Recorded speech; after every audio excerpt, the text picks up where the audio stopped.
نے غیر مسلموں کے طرز پہ جب سے شادیاں شروع کی،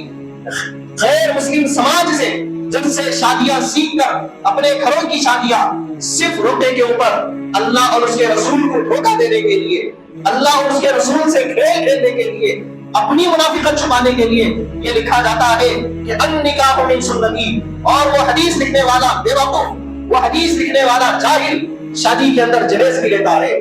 شادی کا کھانا بھی کھاتا ہے، مٹی پہ پیسے لے کر جس کی حیثیت 20 لوگوں کو کھلانے کی نہیں ہوتی، حرام کا پیسہ 2000 لوگوں کو کھلا کر اپنی دنیا اور آخرت کو برباد کرتا ہے۔ نوجوان بچے جن کا وقت اپنے فیوچر کو بنانے کا ہوتا ہے، پیسے کما کے اپنی بیوی اور بچوں کے لیے کچھ جمانے کا وقت ہوتا ہے، بوڑھے ماں باپ، ہمارے گھر کے بوڑھے لوگ اتنے بڑے ظالم ہیں کہ رشتہ داروں کی خواہش کو پورا کرنے کا نام لے کر، آخری شادی کا نام لے کر، خوشی کا نام لے کر نوجوانوں کا جو خون چوستے ہیں، ایک ایسا بدترین ظلم ہے جو ہمارے معاشرے اور سماج میں ہوتا ہے۔ اس کا نقصان کیا ہے آپ کو معلوم ہے؟ اس وقت مسلمان جو بیٹیاں اسلام چھوڑ کر روزانہ پارکوں میں آپ کو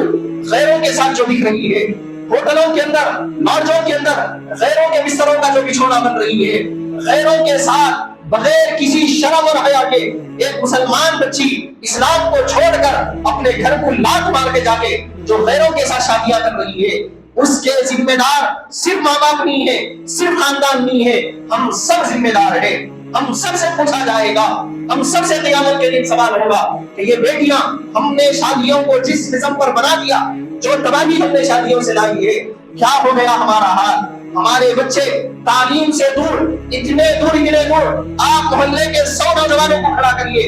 دور کی بات نہیں، اسی محلے کے 100 بچوں کو کھڑا کریے، تعلیم یافتہ کتنے ہیں آپ کے پاس؟ ایجوکیٹڈ کتنے ہیں آپ کے پاس؟ نہیں ہے۔ کیوں نہیں ہے؟ ماں باپ کا جو پیسہ بچوں کی تعلیم پہ خرچ ہونا ہے وہ حرام کے جہیز میں خرچ ہو رہا ہے۔ ماں باپ کا پیسہ جو بچوں کے فیوچر کے لیے خرچ ہونا چاہیے تھا وہ غیر ضروری دعوتوں پر خرچ ہو رہا ہے۔ اسی لیے آقا صلی اللہ علیہ وسلم نے نکاح کے بارے میں بڑی سختی سے ہمیں سمجھایا کہ یہ ایسا عمل ہے اس سے قومیں آباد اور برباد ہوتی ہے۔ جتنا پیسہ ہم رشتہ داروں کی شادیوں پر، اپنے گھر کی شادیوں پر خرچ کرتے ہیں، مسلمانوں اگر اتنا پیسہ تم اپنے بچوں کی تعلیم پر خرچ کر لیتے تو آج ہر اسٹیٹ میں تمہارے ایک تو IAS آفیسر نظر آتے، پولیس اسٹیشنوں میں تمہاری نمائندگی رہتی، عدالتوں کے اندر تمہارے لوگ رہتے، بزنسوں کے اندر تمہارا قبضہ رہتا۔ تم نے شادیوں کے نام پر ایک باپ، میں اسکول چلاتا ہوں، مدرسہ ہے میرے پاس، میں 100 بچوں کو دیکھتا ہوں، باپ کے پاس بچے کی فیس بننے 100 روپے مہینہ نہیں رہتے، وہی باپ جب شادیوں کی بات آتی ہے بیوی کو 10-10 ہزار کا جوڑا پہنانے میں اس کو شرم نہیں آتی، اس کو احساس تک نہیں ہوتا میں اپنی بیوی پر اتنے پیسے خرچ کر رہا ہوں جس کا قیامت کے دن مجھے فضول خرچی کے گناہ میں جہنم میں جلنا ہے۔ جو بچے کی تعلیم پر خرچ کرنا میرا فرض ہے لیکن اس پر میں خرچ کرنے کے لیے تیار نہیں ہوں۔ بڑوں نے شادیوں کے نظام کو خراب کیا، آج وہ بوڑھے ہو گئے، قبر میں ان کے پیر لٹک رہے، ان کے خرابی کا اس اثر دیکھیا، انہوں نے شادیوں کے نظام کو خراب کیا۔ آج کی نوجوان نسل تعلیم سے دور رہے، تربیت سے دور رہے، کیسے برے حالات ہیں۔ لاکھوں بچیاں آج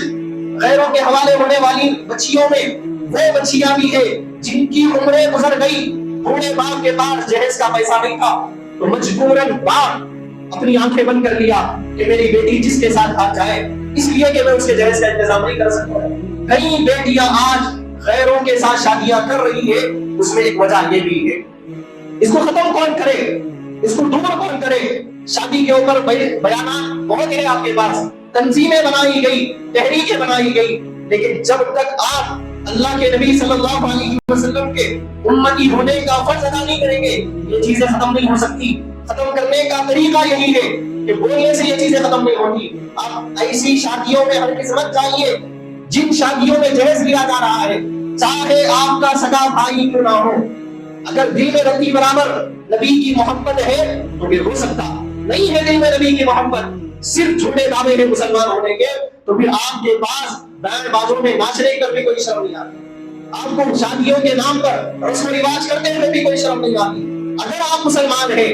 ملت کا درد آپ کے دل میں ہے تو پھر آپ ایسی شادیوں کا بائیکاٹ کریے۔ کوئی آپ کا بھائی، کوئی دوست ایسا کر رہا ہے سمجھائیے آپ اس کو۔